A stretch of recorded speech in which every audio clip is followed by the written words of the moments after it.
Get your ghetto ass to the back where you belong. Sarah Mitchell's voice dripped with contempt as she blocked Damon Washington from seat 2B. Her smile was pure malice. There's been a mistake, Damon said quietly, extending his boarding pass. Bag search. Now. Sarah grabbed his carry-on and dumped everything onto the aisle. Prescription bottles scattered, family photos spread across the floor, confidential documents fanned out like fallen cards. She picked through his belongings, holding up each item. Fake paperwork, probably stolen. When Damon knelt to collect his scattered possessions, her heel pressed down on his hand. Sharp pain shot through his fingers. Don't touch anything until security arrives. Phones lifted throughout first class. Red recording lights blinked. Someone was live streaming his humiliation. Damon gathered trampled photos of his daughter's graduation, his face calm but his jaw set tight. Have you ever been judged so quickly that people destroyed their own lives trying to destroy yours? 6:47 p.m. 10 minutes to takeoff. The digital departure board cast an ominous glow. Flight 447, departure. 6:57 p.m.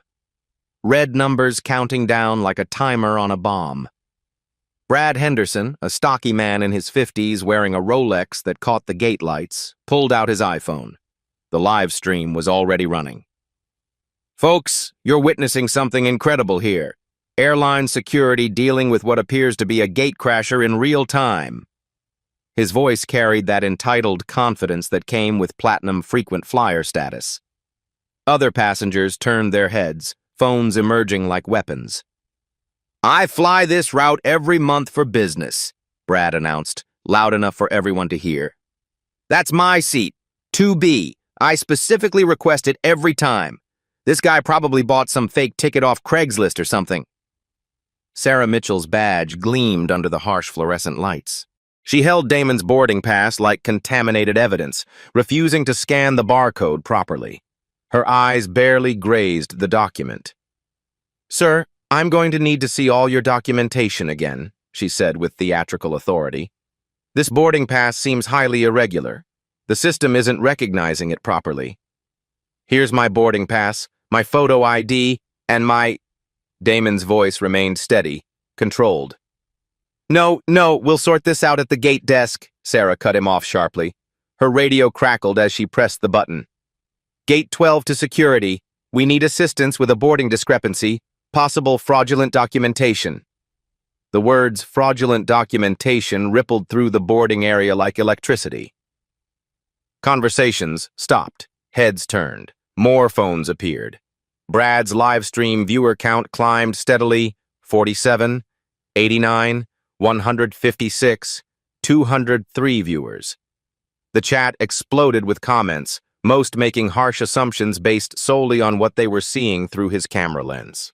Can't believe this is happening on my flight, someone muttered behind them. Should have checked his ticket at the counter, another passenger whispered. Damon moved deliberately, gathering his scattered belongings with precise movements. His prescription bottles, expensive medications with his full name clearly printed. Family photos showing him in graduation caps, business suits, formal events. One leather folder remained partially visible among the debris. Confidential, Meridian Board Meeting, Q4 Acquisition Strategy. The text was small, barely readable unless you looked closely. His phone buzzed insistently. The caller ID read, Board Assistant, Jennifer Mills. Then another call from CFO, Michael Torres. Each call Damon declined with a single swipe, his expression never changing.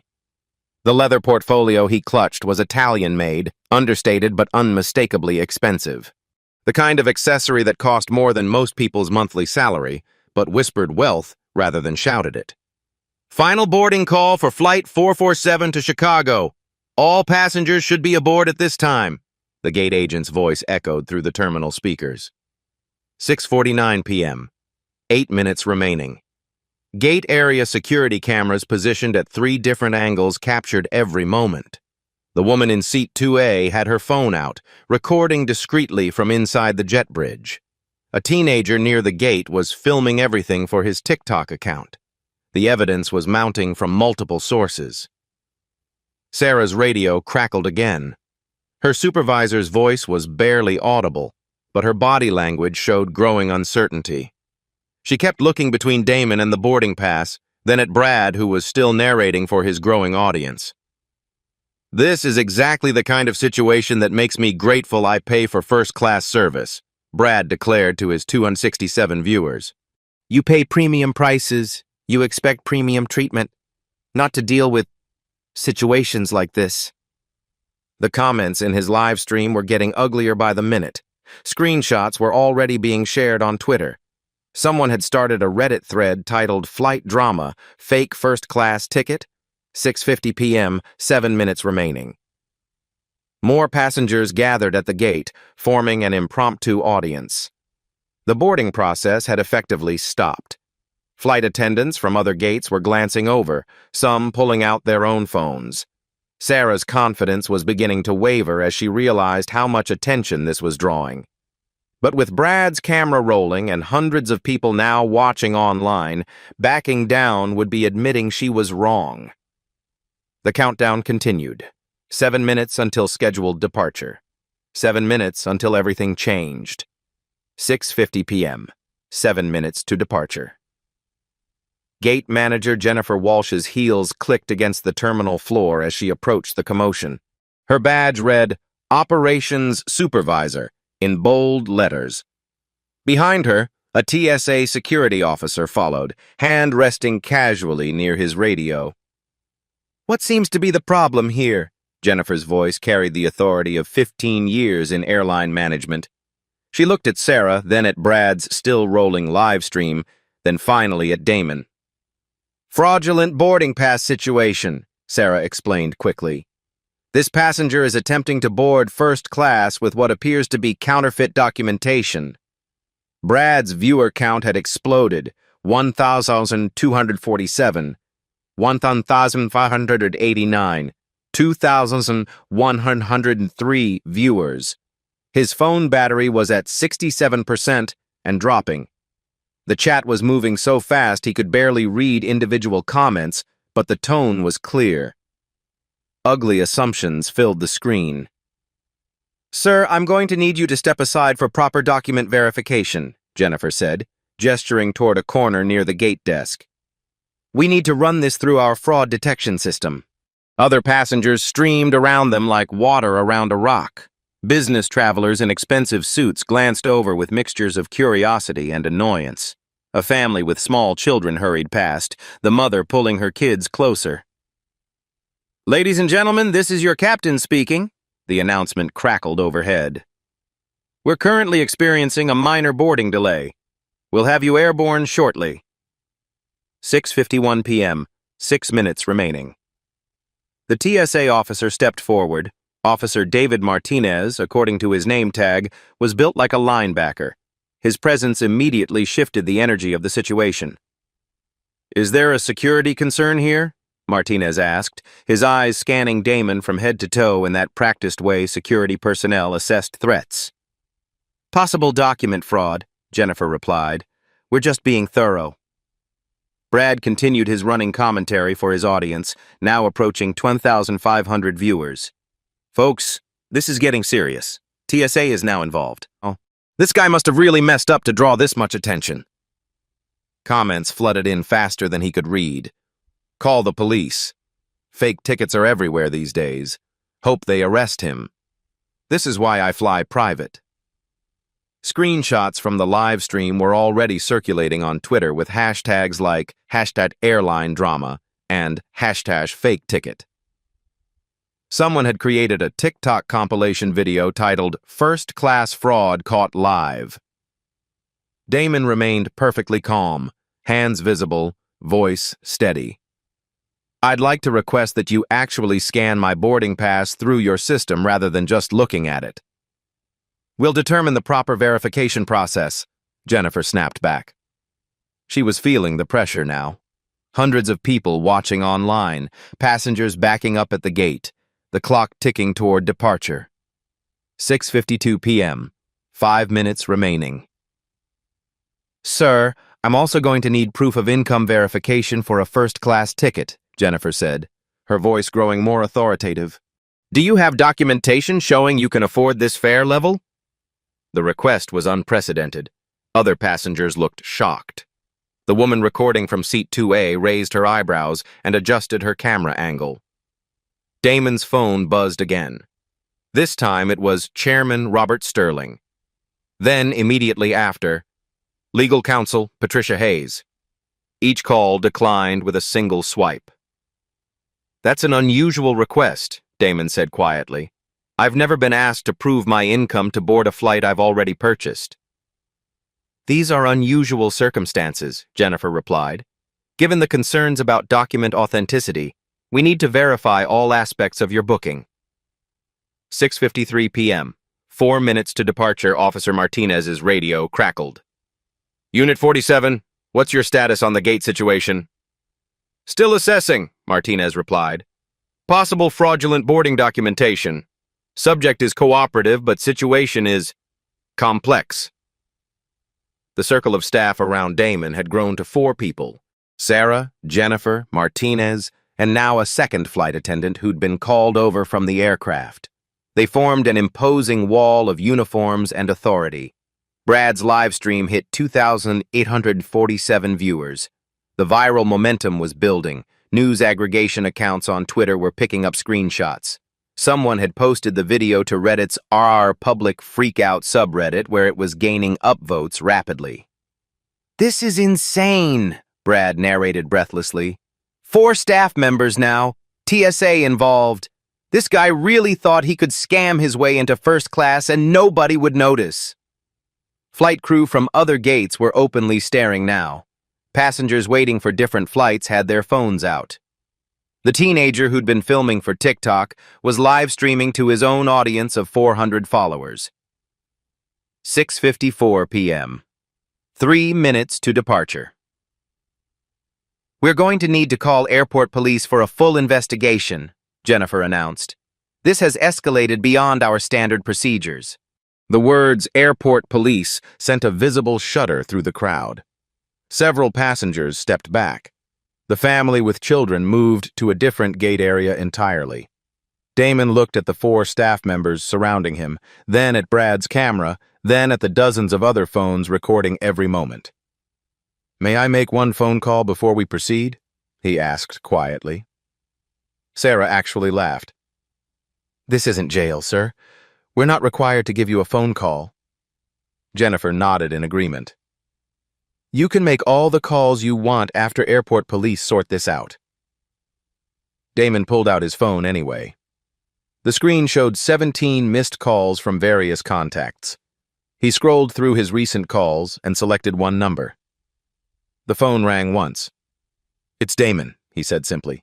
Flight 447, gate 12, yes, now. He hung up. 6:55 p.m., 2 minutes to departure. Within 30 seconds, Jennifer's radio exploded with urgent chatter. Her face went from confident authority to confused concern as she pressed the earpiece closer. Code 7. Passenger in question is... Wait. What? Her voice dropped to a whisper. Are you absolutely certain? Yes, sir. I understand. The radio conversation lasted exactly 43 seconds. When Jennifer looked up, her face had drained of all color. Damon remained perfectly calm, hands folded, waiting. I'll wait while you verify whatever you need to verify, he said quietly.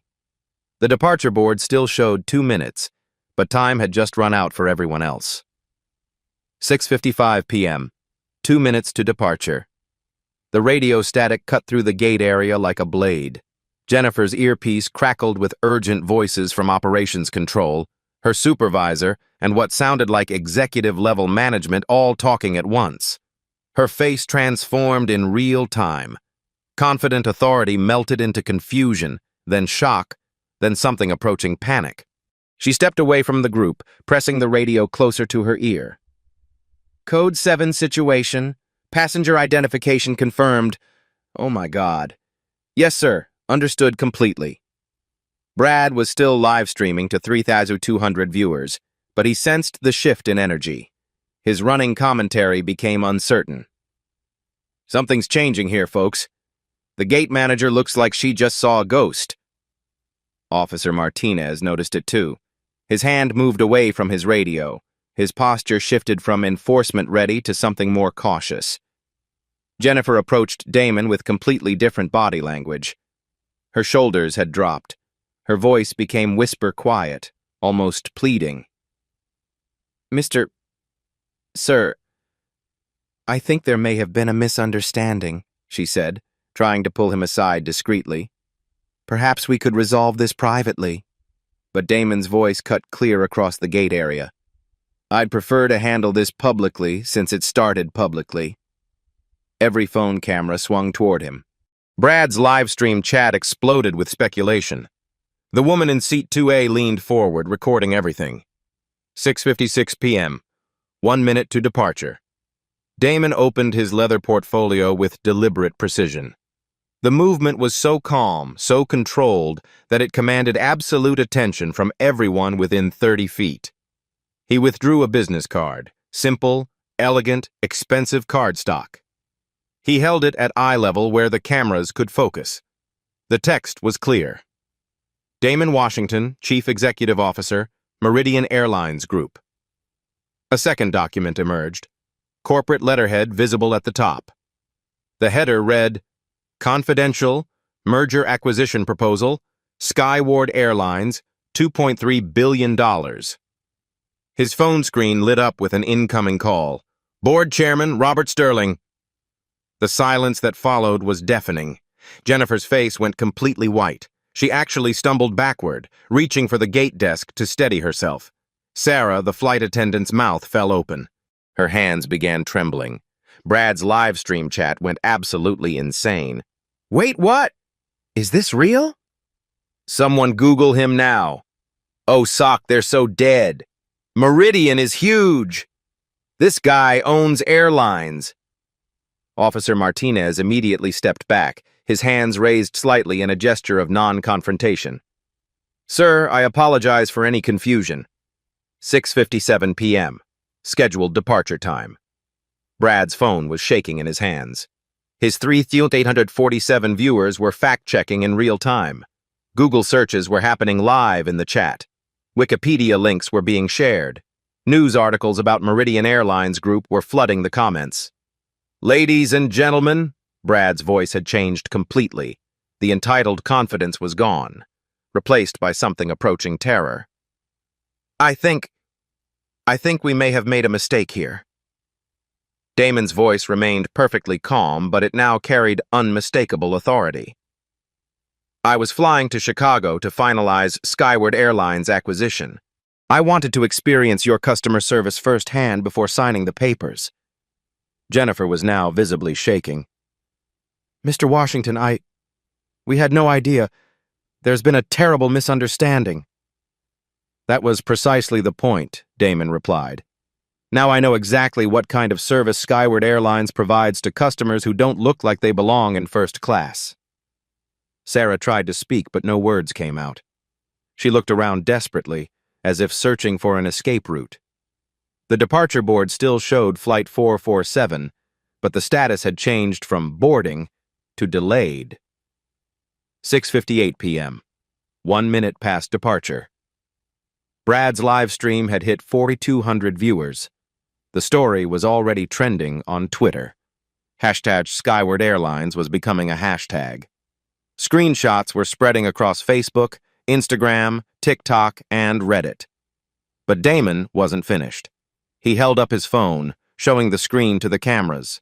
17 missed calls from board members, legal counsel, the CFO, and acquisition specialists. All declined while he was being humiliated on the floor of the gate area.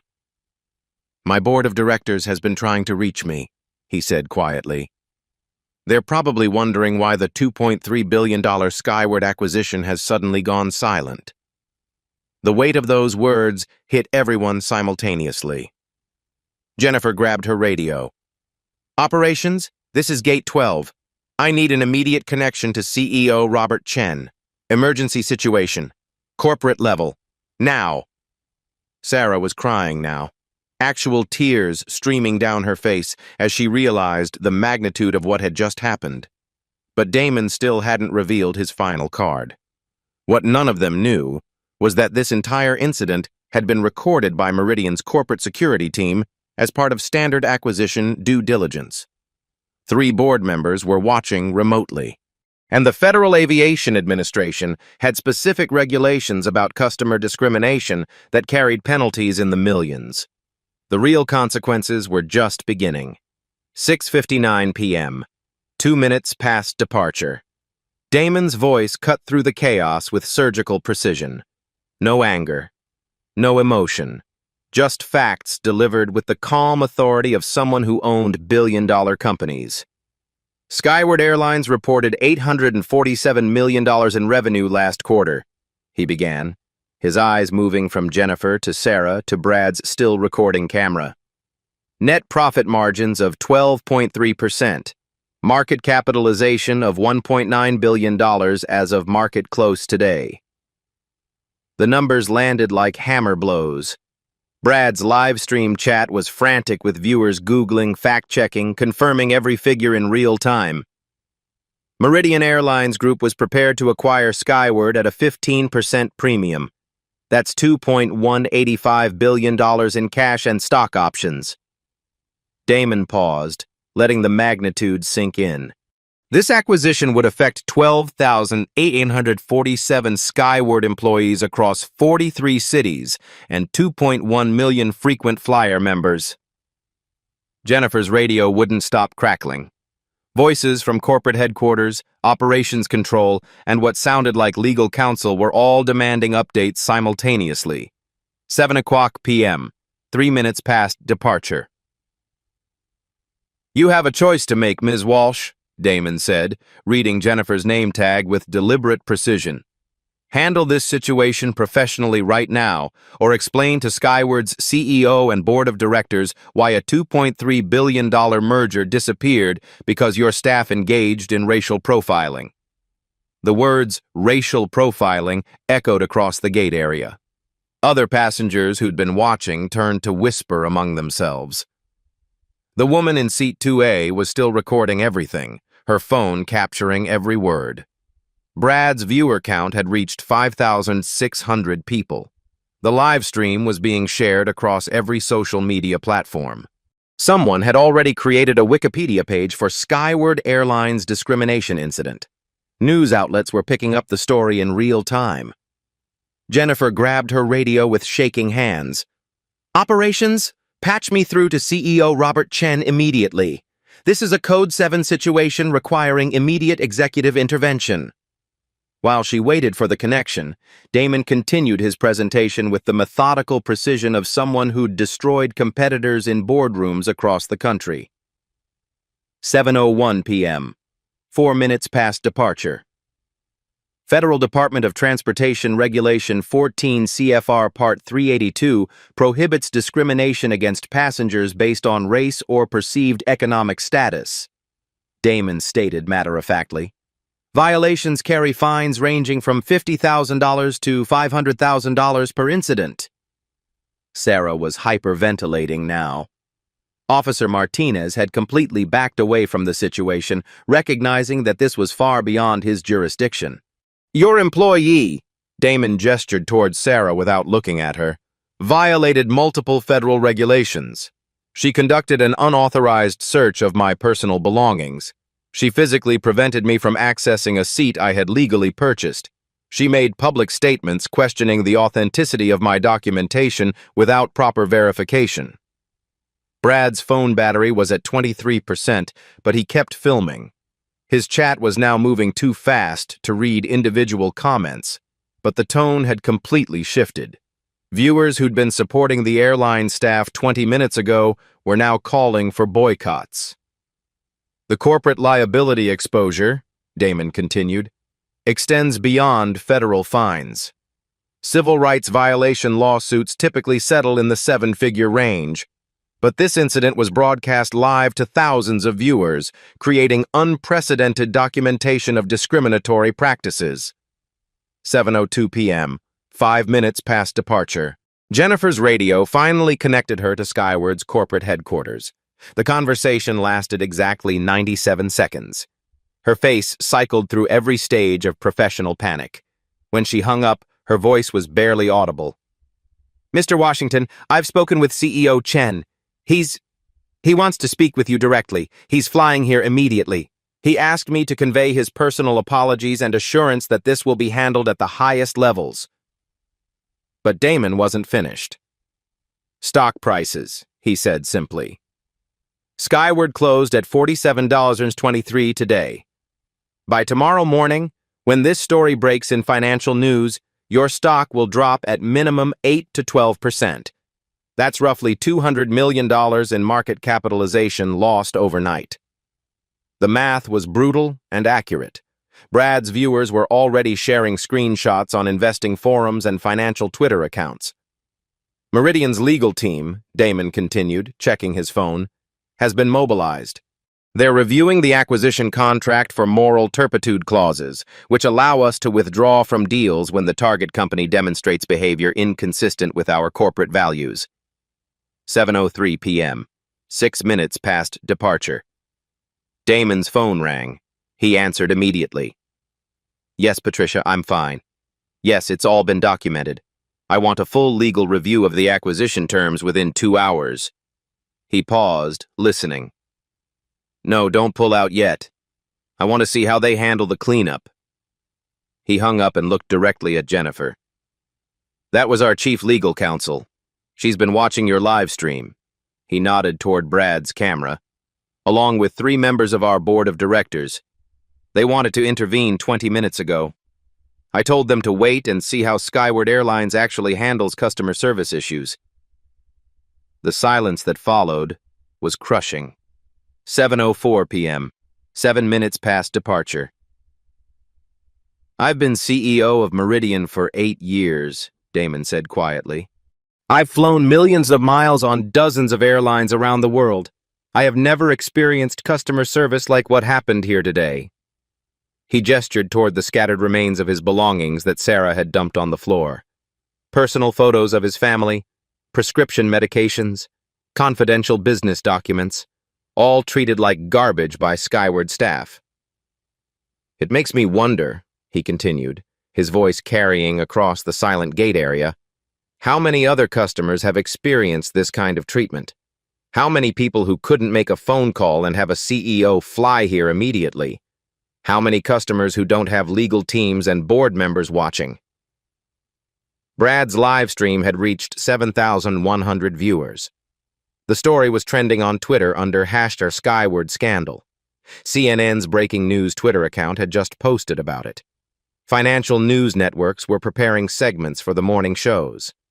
Jennifer tried one more time to salvage the situation. "Mr. Washington, what would it take to resolve this matter and continue with the acquisition discussions?" Damon looked at her, then at Sarah, then directly into Brad's camera. "That," he said calmly, "depends entirely on what happens next." 7:05 p.m., 8 minutes past departure. The departure board still showed Flight 447 as delayed, but everyone in the gate area knew this was no longer about a flight schedule. This was about whether Skyward Airlines would survive the next 24 hours. 2 hours later, 9:17 p.m., Skyward Airlines CEO Robert Chen's private jet touched down at Chicago O'Hare with corporate legal counsel, the head of HR, and 3 board members aboard. The emergency response was unprecedented in the airline's 40-year history. By the time Chen arrived at the gate, Brad's live stream had been viewed over 50,000 times. The original video was spreading faster than Skyward's crisis management team could contain it.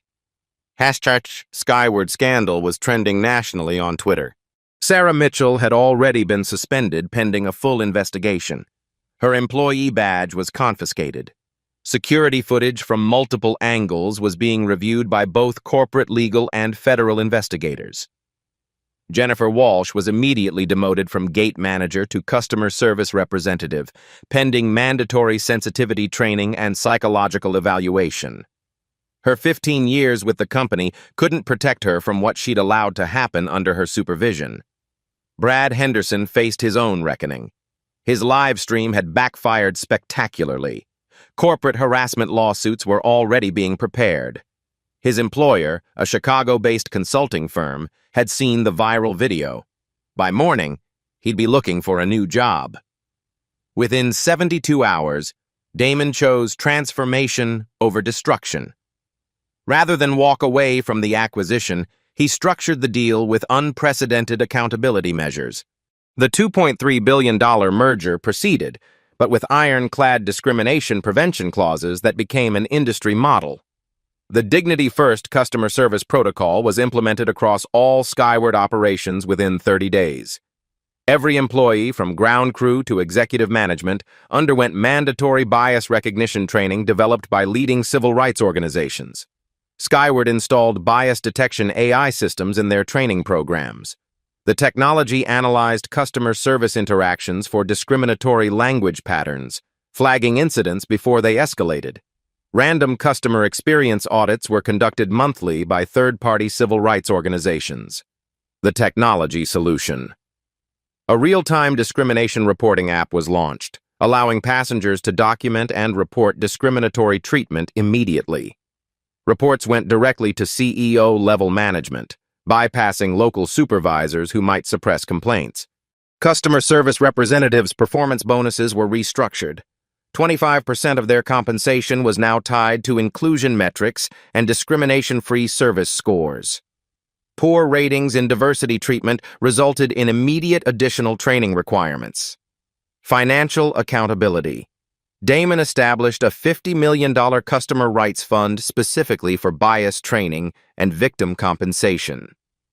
Any customer who experienced discrimination received immediate financial compensation plus free travel credits. Every Skyward employee, from baggage handlers to pilots, was required to complete quarterly bias workshops. The training wasn't optional corporate sensitivity sessions. It was comprehensive research-based education about unconscious bias in customer service. Personal transformations. Sarah Mitchell, after her suspension, voluntarily enrolled in a 6-month cultural competency program at Northwestern University. She worked with civil rights organizations, learning about the psychological impact of discrimination. When she returned to work, she became one of Skyward's most effective bias prevention trainers. Jennifer Walsh's demotion led to unexpected personal growth. She applied for and was accepted into the company's first diversity and inclusion liaison position. Her intimate understanding of how discrimination could escalate made her uniquely qualified to prevent future incidents. Officer Martinez, the TSA agent, testified in favor of new federal guidelines requiring law enforcement to receive additional discrimination training before responding to airline customer disputes. Systemic change. Within 6 months, the Federal Aviation Administration launched a comprehensive review of discrimination practices across all major airlines. Damon's testimony before the House Transportation Committee led to new federal requirements for bias reporting and prevention. The Washington Standards became industry terminology for customer service excellence, regardless of passenger appearance or perceived economic status. Airlines that failed to meet these standards faced federal investigation and potential loss of operating licenses. Customer discrimination incidents across the airline industry dropped 67% within the first year. Anonymous discrimination reporting systems were adopted by every major carrier. The Ripple Effect Harvard Business School created a case study titled The Skyward Incident: Leadership Through Crisis. The case examined how Damon's response turned a discriminatory attack into systematic industry reform. The University of Chicago's Civil Rights Law Center established the Washington Fellowship, providing full scholarships for students studying discrimination law and corporate accountability. Major corporations across multiple industries began adopting similar bias prevention measures. The Skyward model of accountability became a benchmark for diversity training programs. Measuring success. 1 year later, Skyward's customer satisfaction scores had increased 34%. Employee retention improved 28%. Stock price had recovered and exceeded pre-incident levels by 15%. Most importantly, customer complaints about discriminatory treatment had dropped from an average of 47 per month to fewer than 3. Each remaining incident was handled within 24 hours with executive-level intervention. The woman who had recorded everything from Seat 2A, Dr. Amanda Foster, became a consultant helping other airlines implement similar bias prevention programs. Her footage became training material for customer service representatives nationwide. The ultimate victory. Damon Washington proved that intelligent leadership could transform systemic discrimination into lasting institutional change. Instead of seeking revenge through lawsuits or public humiliation, he used his power to ensure no other customer would endure what he experienced that night.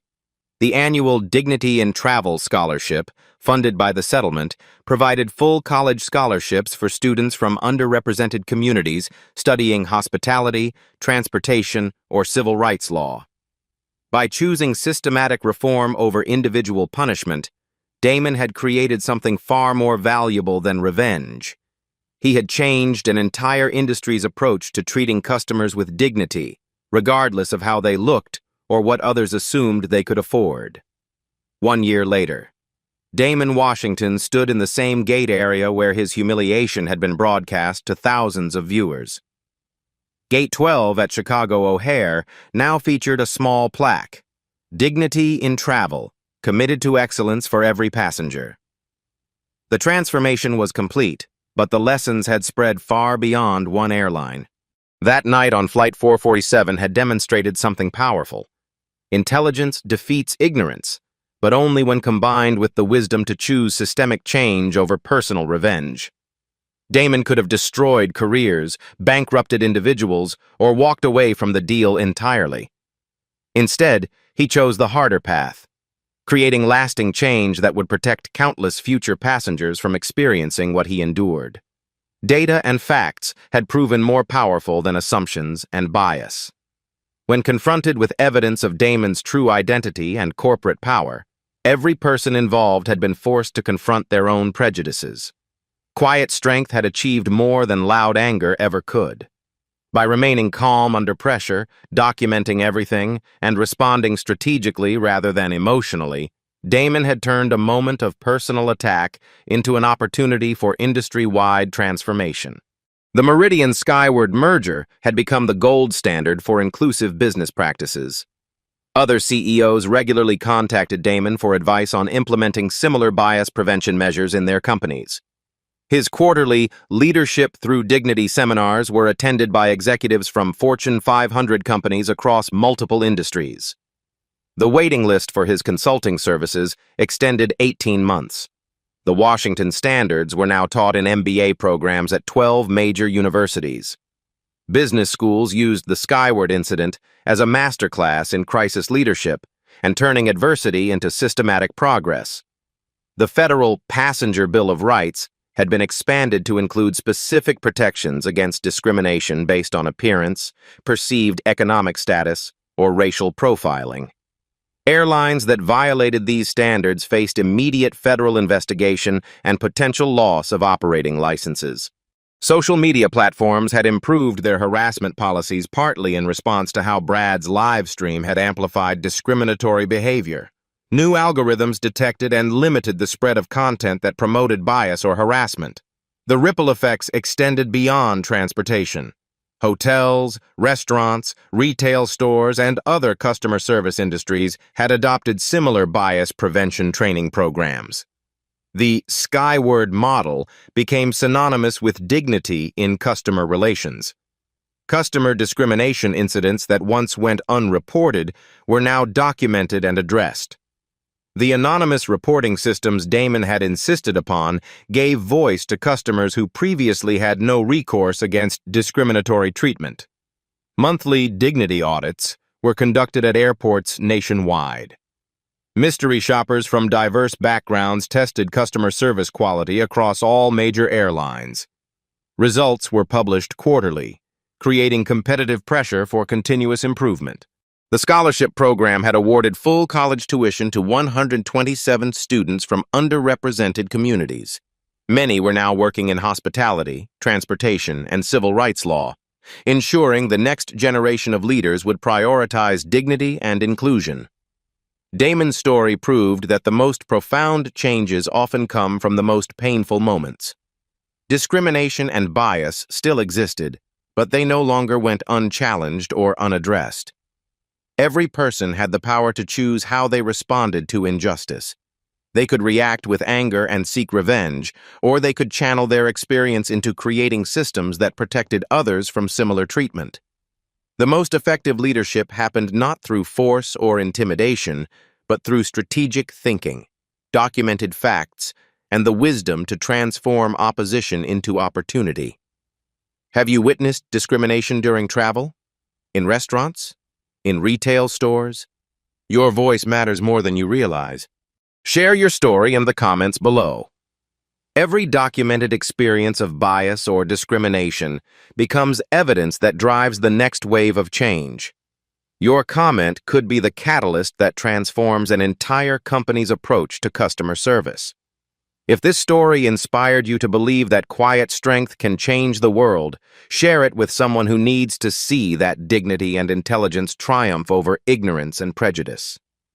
Companies are watching. When stories like this go viral, corporate policies change overnight. Your sharing creates the social pressure that forces businesses to treat every customer with respect. The passengers who recorded that night at Gate 12 didn't just document discrimination. They became part of the solution. Their cameras held people accountable. Their voices demanded change. You have that same power. Subscribe to see more stories of people who turned their worst moments into systematic transformation. Because every act of discrimination defeated makes the world a little more just for everyone who comes after. The next time you see injustice, remember Damon Washington at Gate 12. Stay calm. Document everything. Choose systemic change over personal revenge. And never let anyone tell you that you don't belong where you've earned the right to be.